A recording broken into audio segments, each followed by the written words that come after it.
Apocalipsis capítulo 1 a partir del versículo 12. Apocalipsis 1:12 hasta el 20. Leo en el nombre del Padre, del Hijo y del Espíritu Santo.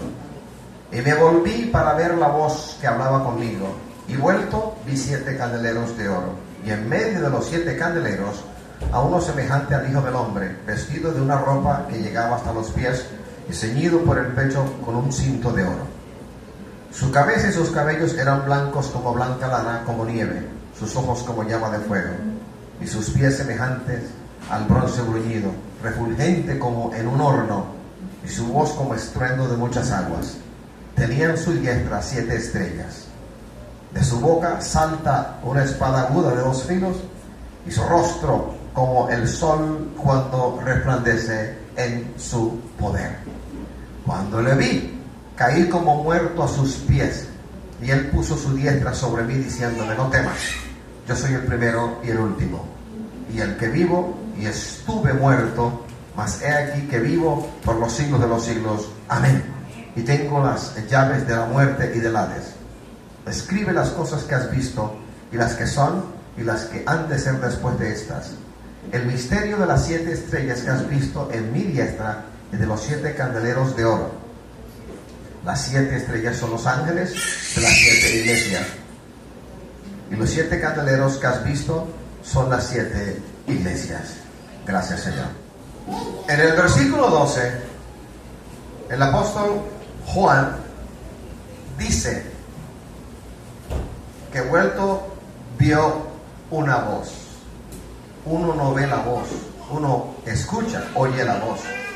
Sin embargo, él dice: vuelto vi una voz. Entonces, en este capítulo, en este versículo 12, hay una figura literaria que se llama metonimia de efecto. Se usa la acción o el efecto por la persona que produce el efecto. La persona que habla y la voz. El efecto es la voz. Se toma lo uno por lo otro. Es como cuando uno está hablando de temas comunes y corrientes, de manera específica, de un discurso, de una prédica, de una conferencia. Entonces, cuando uno reporta lo que ocurrió en la conferencia, uno dice: el teatro aplaudió a rabiar. Y el teatro no aplaude, aplaude el que está en el aforo del teatro. Es una figura literaria, se llama metonimia. El continente por el contenido, el efecto por quien produce el efecto. Juan dice literalmente: y me volví para ver la voz que hablaba conmigo. El sustantivo, la voz. Diríamos entonces: y me volví para ver a aquel que hablaba conmigo, pero no se dice sino la voz. Es una manera literaria de hablar, es una manera de hablar de la cual usted usa y no se da cuenta. Pues bien, en vez de ver a una persona, Juan vio literalmente 7 candeleros de oro. En el Antiguo Testamento había un candelero de oro de 7 brazos. La referencia bíblica es Éxodo 25, del 31 al 37. Éxodo 37, del 17 al 24. Y también en el Nuevo Testamento hay una referencia que es Hebreos 9:2. En las citas que he dictado aparece referencia directa de los 7 candeleros de oro. En el templo de Salomón,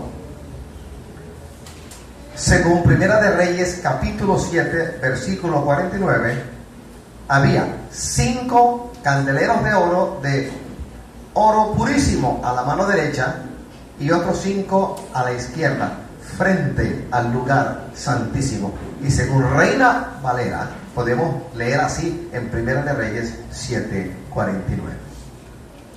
En la visión de Juan, recuerda que Juan, el autor él es el que escribió Apocalipsis, estaba en la isla de Patmos.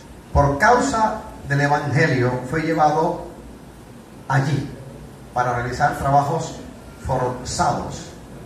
Allí estaba cuando tuvo esta revelación, la revelación de Jesucristo, que se llama Apocalipsis.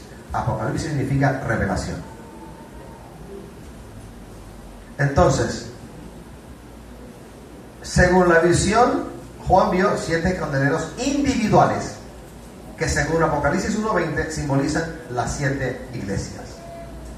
¿A qué se refiere entonces la palabra en este lugar? Y en otros lugares también. La función principal del candelero en el antiguo Israel. Primero, la función del candelero durante el tabernáculo. La función del candelero durante el templo era alumbrar. La función del candelero es alumbrar, alumbrar. Nadie ponía un candelero para que no alumbrara, sino que tenía que alumbrar. La razón de ser de un candelero es dar luz, alumbrar. Allí hay combustible, aceite, y se encendía, y había luz que se irradiaba a partir del candelero. Su función, reitero entonces, era la de alumbrar. En el Antiguo Testamento, Israel tenía la responsabilidad mayúscula de ser luz a las naciones paganas. Para eso levantó el Señor a Israel. Para eso, en medio de los pueblos antiguos, en medio de otros pueblos que superaban a Israel en poderío militar, en tierras, en ejército, en armas, en medio de ese conglomerado de pueblos antiguos, al Señor le plació escoger al más débil e insignificante de todos los pueblos, a Israel. Y la función de Israel era servirle al Padre Eterno por fama, por prestigio, para que el Señor a través de ellos se reconciliase con las demás naciones paganas. Esa era la responsabilidad de Israel: alumbrar, alumbrar, alumbrar. ¿Qué cosa? Permitir que la luz de Cristo, que la luz del Rey fluyera a través de ellos, y el pueblo, los pueblos paganos pudieran ver en Israel algo honorable. Y en esta responsabilidad Israel falló, fracasó en su cometido. La Biblia nos enseña en Romanos capítulo 11 que ha ocurrido endurecimiento en parte a Israel para que el pueblo que no era pueblo, la iglesia, entrase. La iglesia es el pueblo que ha sustituido temporalmente al pueblo de Israel en esto de ser candeleros en esta tierra, de irradiar la luz del Señor en esta tierra, temporalmente. Entonces, al igual que Israel, la iglesia de Jesucristo, cuando digo la iglesia, generalmente pensamos en las paredes, aire acondicionado, abanicos y demás. Y cuando hablamos de iglesia aquí, ¿a qué nos referimos específicamente? Nos referimos a usted y a nosotros, la iglesia, seres humanos transformados por el poder de Dios. Pues bien, al igual que Israel, la iglesia tiene la misión de ser luz, luz, luz, luz. Y cuando pecamos, no hay luz, hay tinieblas. Mateo 5:14 dice: vosotros sois la luz del mundo. Una ciudad asentada sobre un monte no se puede esconder. Filipenses 2:15 dice: para que seáis irreprensibles y sencillos, hijos de Dios sin mancha, en medio de una generación maligna y perversa, en medio de la cual resplandecéis como luminares en el mundo. Alabados al Señor. He ahí la misión, una de las misiones de la iglesia en el tiempo de la iglesia. Una de esas misiones de la iglesia en el tiempo dado por Dios a la iglesia es ser luz del mundo y luminares en esta tierra. Tenemos la misión de iluminar y disipar las tinieblas con la luz que llevamos en nuestro ser. Alabados al Señor. Israel fracasó. ¿Estará fracasando la iglesia? Pues bien, al respecto hay palabra de Dios, palabra escrita, revelada, en el sentido de que no todo aquel que diga Señor, Señor, entrará en el reino de los cielos, sino solamente aquellos que hagan la voluntad del Padre que está en los cielos. Eso es Mateo 7:21.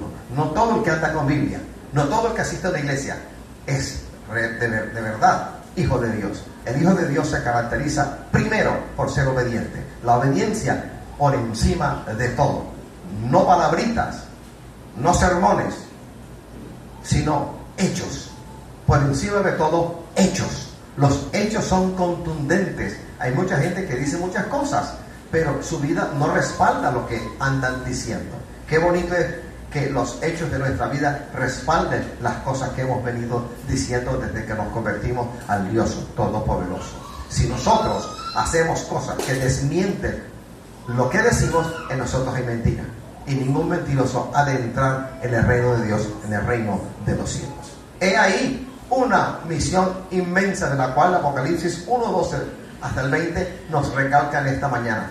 La presencia del Señor, la presencia de su gloria en nuestra vida, en la iglesia. Pues bien, versículo 13, téngalo a la mano para que no se me distraiga. Estamos leyendo el capítulo 1 de Apocalipsis, versículo 13.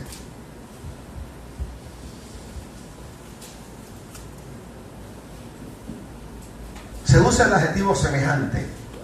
En español, en castellano, cuando uno va a hacer un símil o una comparación, utiliza expresiones como semejante a o como. Ella es como un aliento fresco para nuestra casa. Una comparación. Usamos como para traer y hacer esa comparación. O el adjetivo semejante. Ella es semejante a un aliento de vida que entra a nuestra casa, por ejemplo. Entonces, cuando se usa el adjetivo semejante a, o se expresa el símil o la comparación con la palabra como, hay una descripción. Aquí en el versículo 3 hay una descripción y no se limita a la humanidad de Cristo, también incluye su exaltación. Vamos a Daniel 7:13, yo lo voy a leer. Daniel 7:13 dice: miraba yo en la visión de la noche, y he aquí con las nubes del cielo venía uno como un hijo de hombre, que vino hasta el anciano de días, y le hicieron acercarse delante de él. Aquí en este versículo, Daniel 7:13, para expresar una realidad se usa una comparación, y para ello se emplea el término como. Gracias, Señor. También voy a Marcos 13:26. Entonces verán al Hijo del Hombre que vendrá en las nubes con gran poder y gloria. Estamos hablando del mismo personaje. Uno semejante a un hijo de hombre. Alabados al Señor. Entonces, ¿qué aparece descrito realmente? ¿Qué nos describe Apocalipsis 1? ¿Al Cristo sufriente? No. ¿Al Cristo que vino a la tierra encarnado en el vientre de la mujer María? No. ¿Al Cristo que vino como siervo? No. Aquí Apocalipsis describe Juan en la visión que él tuvo, en la experiencia profunda que él tuvo de ver cosas que al hombre no le son dadas a ver. Él contempló la gloria del Cristo resucitado. La gloria del Cristo resucitado. El Cristo resucitado en poder y gloria, en el cual a veces no confiamos y no creemos. Cristo en el cual a veces no depositamos nuestra confianza. A veces no creemos que el Señor sea capaz de hacer lo que Él ha dicho que quiere hacer por nosotros. Eso se llama falta de fe, se llama desconfianza. Es decir, cuando yo creo que Cristo no puede hacer algo que ha dicho que va a hacer por mí, cuando no le creo, ¿cómo le llamo? Mentiroso. ¿Y qué dice la palabra en el libro de Romanos? Sea pues Dios veraz y todo hombre mentiroso. Cuando no le creo, le llamo mentiroso. Cuando me echo para atrás, pisoteo la sangre del cordero que Él derramó por mí en el Calvario cruel. Cuando no le creo, cuando digo cosas que no son sino de las tinieblas, ¿qué hago? Insulto al Espíritu Santo que me ha santificado. Y usted toma eso, la iglesia contemporánea toma este detalle como algo nimio, microscópico, tonto, que no merece la pena considerarse. Sí, fornicar es pecado, por supuesto. Quitar la vida de un ser humano es pecado. Y la falta de fe en nosotros, la iglesia de Jesucristo, ¿acaso también no es pecado? No ha habido momentos en el día de ayer, no hubo momentos en el día de ayer, en la semana que está pasando o que pasó, momentos en los cuales usted dudó que el Señor fuera capaz de ayudarte? Y sí, la respuesta es sí. Dudaste, pensaste que el Señor se olvidó de ti, que está muy alejado de ti, que no tiene nada que ver contigo. Y cuando eso ocurre, cuando tomamos la decisión en el corazón, en lo que llamamos corazón, de no creer que el Cristo de la gloria está con nosotros, entonces nosotros pecamos. Y de ese pecado tenemos que arrepentirnos. Les recuerdo algo a la iglesia. El mismo Jesús, que fue criado, nació en Belén, pero fue criado en Nazaret. ¿De Nazaret qué dijo? Que no pudo hacer muchos milagros por la incredulidad de los que vivían en Nazaret. Así que la incredulidad nuestra tapa, detiene la gloria del Señor. Gracias, Padre. Apocalipsis 1:12 me recuerda que el Cristo que murió en la cruz del Calvario resucitó y en gloria aparece así en esta visión que le entregó a Juan. Cuando Juan intenta describir al Cristo que vio en gloria y en poder, entonces yo tengo que concluir que ese ser es todopoderoso y que lo que Él me ha dicho que va a hacer ya está hecho. Que si Él está conmigo, ¿quién contra mí? Que no hay ningún poder en las tinieblas ni en medio de los hombres mayor que el poder que operó en Cristo para levantarla de entre los muertos y hacerle sentar a la diestra del poder de Dios. Ese es el Cristo que vamos a predicar en esta mañana. Así que llénate de fe, arrepiéntete del pecado de la falta de fe y dale gracias al Señor porque Cristo resucitó, está vivo. Si te preguntan de qué religión eres tú, no entres en contienda, no alterques con ninguno y digan, bueno, lo mío no es religión sino un estilo de vida, sencillamente. Si alguien más te quiere decir, pruébame que el Señor existe, usted diga, no, yo no lo voy a hacer ni tampoco Dios, porque Él sentenció ya y escrito está que como el hombre no conoció a Dios por la ciencia, por el conocimiento, por el saber, entonces Dios ha sometido al hombre a algo distinto. El hombre tiene que ser salvo por la locura de la predicación del Evangelio. Es así, no alterque, no pelee por esas cosas. Si alguien se acerca a usted para hablar acerca de algo en la Biblia, pues hable con él acerca de algo en la Biblia. Pero si es para altercar, para pleitear, no lo haga, absténgase, más bien ore. Muéstrame que Dios existe. Y la respuesta mía es, no Señor, es por fe. Es por fe. Es por fe. Mas el justo por la fe vivirá. Habacuc 2:4. Mas el justo por la fe vivirá. Entonces el Cristo de Apocalipsis 1:2 es el Cristo que está contigo y tú todavía no lo crees. Está en gloria, en poder. El apóstol Juan describe el carácter y los atributos de Cristo, no su cuerpo físico. El perfil de Apocalipsis 1:12 es ético, es espiritual y es moral, ya que no hay ningún cuadro de Cristo en los evangelios. No aparece. No se describe el físico del Señor. Se habla de sus hechos, se habla de su ministerio, mas no se describe su forma de ser, que es algo típico de cada uno de nosotros. Mirar la apariencia. Cuando Moisés estuvo 40 días, 40 noches en la curva del monte Sinaí, trajo unas tablas, y la gloria que había en la cumbre de ese monte era tan grande que su rostro brillaba. Entonces él se puso un velo, se cubrió la cara, para evitar la idolatría en el corazón de este pueblo terco que anduvo con él durante mucho tiempo en el desierto. Gracias, Padre. Vamos a seguir leyendo la palabra. Voy a leer citas. Voy a leer Hebreos 2:9.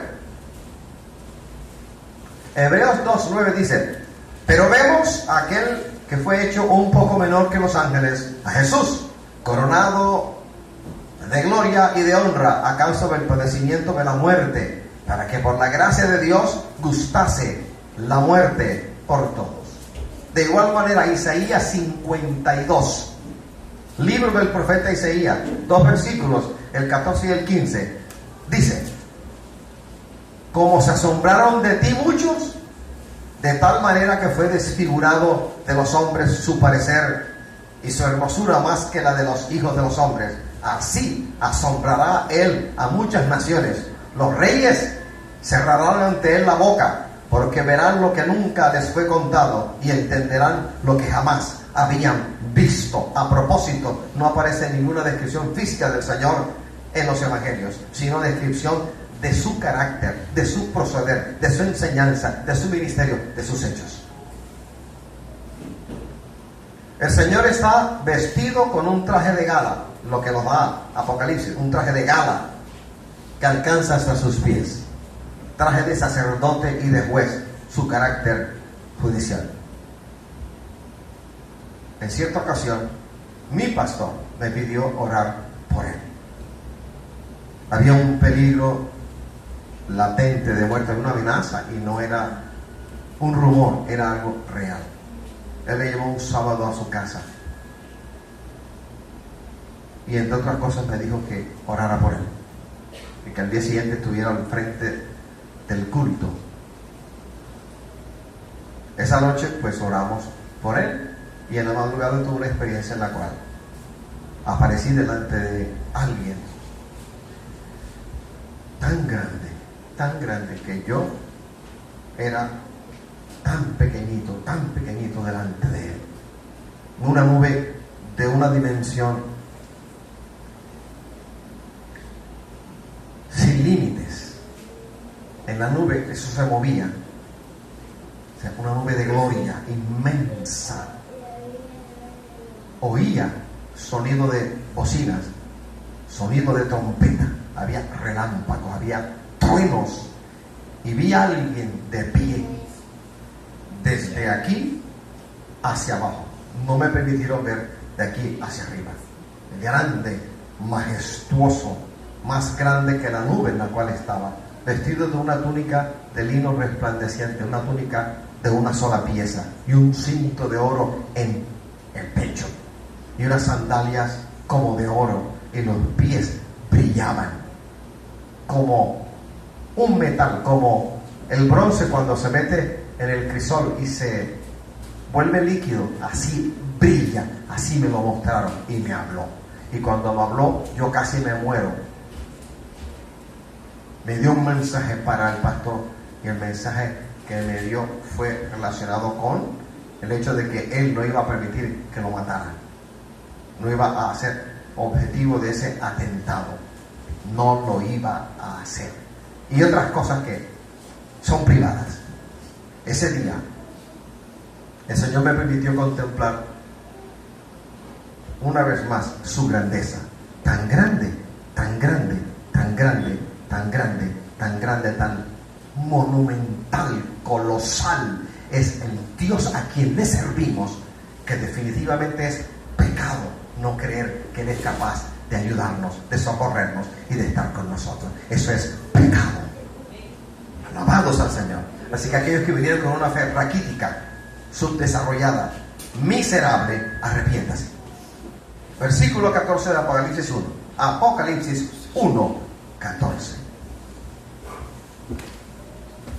Aquí se describe la descripción de la cabeza y de los cabellos del Señor. Corresponden a las palabras de Daniel 7:9.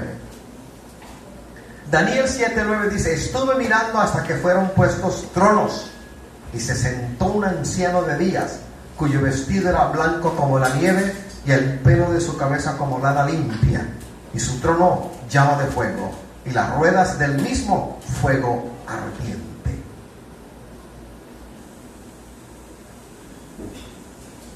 La deslumbrante pureza de la eterna sabiduría de nuestro Dios. Descripción de la cabeza y de los cabellos del Señor. Sabiduría deslumbrante, eterna, divina. Sus ojos como llamas de fuego. ¿Quieres saber cómo es el Señor? Aquí está. Así es el Señor Jesucristo. Sus ojos como llamas de fuego. El carácter escudriñador y penetrante de su santidad, que redarguye y que consume a cada enemigo nuestro. Daniel 10:6. Su cuerpo era como de berilo, y su rostro parecía un relámpago, y sus ojos como antorchas de fuego, y sus brazos y sus pies como de color de bronce bruñido, y el sonido de sus palabras como el estruendo de una multitud. Yo todavía recuerdo, en mi oído retumba las palabras el tono de esa voz cuando me habló. Apocalipsis 2:18. Y escribe al ángel de la iglesia en Tiatira, el Hijo de Dios, el que tiene ojos como llama de fuego y pies semejantes al bronce bruñido, dice esto: así es el Cristo que sigue intercediendo por ti. Él murió, pero vive, resucitó, vive, Él vive. Salmo 11, verso 4 dice: Jehová está en su santo templo, Jehová tiene en el cielo su trono. Sus ojos ven, sus párpados examinan a los hijos de los hombres. Alabados al Señor. Versículo 15. Sus pies como de bronce bruñido. Juicio que aplastará a los enemigos del evangelio, a los enemigos de la iglesia, a los enemigos del Dios del cielo. Los enemigos de la iglesia son enemigos de Dios. Tus enemigos son enemigos de Dios. No pelees tú, deja que el Señor pelee. Deja que Él pelee. Alabado Jesús. Malaquías 4:13 dice, 4:3 de Malaquías, leemos así: hollaréis a los malos, los cuales serán ceniza bajo las plantas de vuestros pies en el día en que yo actúe, ha dicho Jehová de los ejércitos celestiales. Lo único que yo necesito es que el Señor tome la iniciativa, aleluya, y meta la mano a mi favor y en contra de mis enemigos para estar en victoria. Es lo único que yo necesito. Que medio mundo esté en mi contra, gloria a Dios por medio mundo en mi contra. Que la iglesia no crea, gloria a Dios porque la iglesia no cree, pero yo creeré, no dejaré de creer, no dejaré de creer. Alabado sea el Señor. Su voz, la voz del Señor. ¿Cuántos han oído esa voz? De hecho, hay pastores que no creen que el Señor habla. Hablan ellos, pero ellos no creen que Dios habla. Su voz, autoridad, majestuosidad desbordante que nuestra mente no alcanza a concebir. Va más allá del poder, del control del hombre. El hombre no llega hasta allá. Con razón la palabra dice, hablando del porvenir y de la recompensa de Dios para nosotros, cosas que ojo no vio, ni oído yo, ni han subido en corazón de hombre, son las que Dios tiene preparadas para los que le aman. Para los que le aman. ¿Usted ama al Señor? Amén. Sea obediente. Amén. Gracias, Señor. El término estruendo habla de algo que ruge. El sonido estruendoso de un furioso juicio de Dios contra sus enemigos. Voy al Salmo 93, verso 4. Jehová en las alturas es más poderoso que el estruendo de las muchas aguas, más que las recias ondas del mar. Gracias, Padre. Ezequiel 43:2. Y he aquí la gloria del Dios de Israel, que venía del oriente, y su sonido era como el sonido de muchas aguas, y la tierra resplandecía a causa de su gloria. Amós 1:2 dijo: Jehová rugirá desde Sión y dará su voz desde Jerusalén, y los campos de los pastores se enlutarán y se secará la cumbre del Carmelo. Cuando el Señor habla, Satanás tiembla y huye avergonzado, derrotado. Cuando Jehová habla, los demonios se van. Cuando Jehová habla, brujos y brujas se tienen que ir. Alabado sea el Señor. Versículo 16 habla de estrellas, 7 estrellas. Autoridad absoluta y constante sobre las estrellas. Cuando uno lee Apocalipsis, esas estrellas son los pastores, son los líderes. Cuidado y protección sobre los suyos. Aquí hay una frase, dice en su diestra, una frase preposicional, en su diestra. Y la expresión, la frase en su diestra, hay que entenderla como Él nos preserva. Él es nuestro dueño y Él tiene el control sobre nuestra vida. Protección, preservación y control. La mano derecha es lugar de autoridad real y de privilegio. Vamos a leer varias citas para corroborarlo. Voy al Salmo 110:1. Jehová dijo a mi Señor: siéntate a mi diestra hasta que ponga a tus enemigos por estrado de tus pies. Efesios 1:20. O más bien, voy a Hebreos 1:13. Hebreos 1:13. Pues, ¿a cuál de los ángeles dijo Dios jamás: siéntate a mi diestra hasta que ponga a tus enemigos por estrado de tus pies? Gracias, Señor. Gracias, Padre. Aleluya.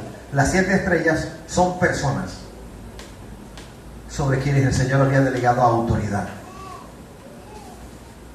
Dice en el versículo 16: de su boca. ¿Qué salía de su boca? Léalo. Bueno, la palabra es ronfalia. Espada, ronfalia. ¿A qué se refiere aquí?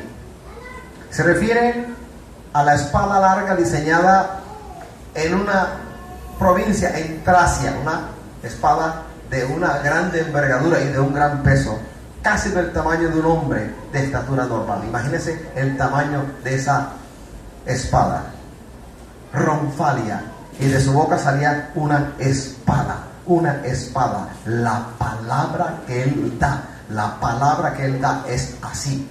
Dice, ¿y cómo era la espada? ¿De un solo filo o de doble filo? Hablan de su eficacia judicial contra el enemigo. Alabados al Señor. Debería releer Hebreos 4:12 en su casa. Su rostro. Aquí me toca hacer un alto en el camino. La primera vez que vino, cuando nació en Belén, vino como siervo. ¿Cómo le vieron los hombres? Según Isaías 53:2, le vieron sin atractivo para que le deseemos. El rostro de su gloria de veras estaba velado por su humillación.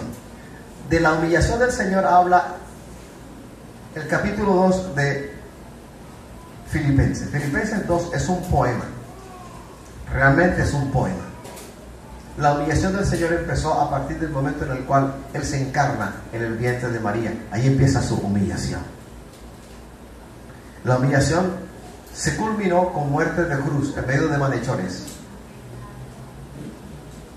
El cambio del Señor fue trascendental. Su adaptación con fines de salvación monumental. Dejó su trono de gloria para compartir nuestra naturaleza, excepto el pecado, para redimir la raza humana, para redimir lo perdido, estando no solamente en espíritu, sino en carne, porque Cristo nos redimió en carne. Léase primera de Juan capítulo 4 en su casa. El espíritu que dice que Cristo no vino en carne no es sino el del anticristo. La primera vez, ¿cómo se presentó? Como un judío más, como un siervo más. Vino como siervo, vino a servir. Pero el Cristo del cual estamos hablando, ese ha de venir. Primero una manifestación en la cual Él no toca la tierra, que es el rapto de la iglesia. Y luego 7 años después, sus pies tocarán el monte del Olivar y no aguantará su gloria. Este pequeño monte se partirá en dos y hará lugar a un valle en el cual habrá una guerra, en la cual el Señor peleará y derrotará y vencerá. Pues bien, sin atractivo para que le deseemos. Vamos a leer la Biblia a ver qué nos dice. Isaías 53:2. Subirá cual renuevo delante de él, y como raíz de tierra seca. No hay parecer en él, ni hermosura. Le veremos, mas sin atractivo para que le deseemos. Mateo 17:2 dice: y se transfiguró delante de ellos, y resplandeció su rostro como el sol, y sus vestidos se hicieron blancos como la luz. No llevó a todos los discípulos, sino a unos cuantos los escogió y los llevó a cierta parte, y allí se transfiguró.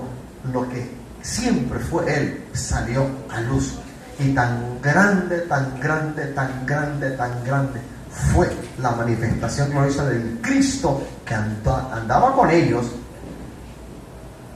que su rostro era como un sol y sus vestiduras blanquísimas como la luz. Tan grande fue esa manifestación que Pedro no sabía qué decir, no supo qué decir, sino se le ocurrió: hagamos 3 enramadas. El Señor no le prestó atención, como a veces no presta atención a tus necesidades y a las mías. Y oyó una voz que dijo: este es mi hijo amado, en quien tengo complacencia. A él oí. Manifestación de la gloria del Señor. El que andaba con ellos, el que caminó con ellos en Galilea, en Samaria, en Judea y otras partes, era Dios, escondido, velado, su presencia gloriosa en un cuerpo humano. Vamos a leer otra cita.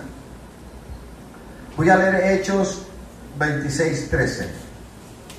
La conversión de Pablo. Pablo dice: cuando a mediodía, oh rey, yendo, él estaba contando lo que le pasó. Cuando a mediodía, oh rey, yendo por el camino, vi una luz del cielo que sobrepasaba el resplandor del sol, la cual me rodeó a mí y a los que iban conmigo. Hechos 26:13. El Cristo de los evangelios se manifiesta en ternura, en amor. El varón de dolores es humillado y es blasfemado, y su gloria está velada y muere por el pecado del hombre. En tanto que el Cristo de Apocalipsis aparece en poder y juicio, en poder y juicio, en poder y juicio. Mi rogativa como pastor de esta iglesia, Ministerio Restaurando el Tabernáculo, ha sido, es y será: Señor, revélate a ellos, muéstrale tu gloria a cada uno de ellos, pon tu mano sobre ellos, haz lo que tengas que hacer, aun cuando sea doloroso, pero pon tu mano sobre cada miembro de esta iglesia que tú me has dado. Porque el Señor a mí me habló de iglesia y me regañó y me exhortó antes de empezar la iglesia. Una vez en presencia de alguien me dijo: basta ya de llorar por la iglesia, más bien empieza a llorar por la iglesia que yo ya te di a ti. Se fue al mediodía. Y ya otra vez, otro día, mediodía, andas ocupándote de tus propios asuntos. Wilfrido, ocúpate de mis asuntos. Ese que me ha hablado de la iglesia, ese que me ha mostrado a mí mismo llorando y clamando por las ovejas de esta congregación, ese Cristo, al Cristo de la gloria, yo le pido y le vuelvo a pedir en el día de hoy que tú seas transformado por el poder de Dios, que dejes las tonterías que la vida diaria te ofrece, que dejes las tonterías de pensamientos que no te llevan de bendición en bendición, que dejes lo pusilánime de carácter, que permitas que el Señor te transforme. Pero para transformarte el Señor necesita tu voluntad, porque Él no es ladrón, Él toca. He aquí yo estoy a la puerta y llamo. Si alguno oye mi voz y abre la puerta, entraré a Él y cedaré con Él y Él conmigo. Es decir, tu voluntad, tu libre albedrío, el ejercicio de tu voluntad. Si el Señor, ¿puede acaso el Señor hacer algo en nuestro carácter si nosotros se lo impedimos? No, porque Él respeta. Ahora bien, cada decisión que yo tomo, por la cual impido que el Señor haga en mí lo que Él quiere hacer en mí, de eso me tocará dar cuenta, porque cuenta hay que dar. Con mi falta de fe impido el mover de Dios en mi vida, o con mi falta de fe permito que el poder de Dios en mí fluya y sea una sentida realidad.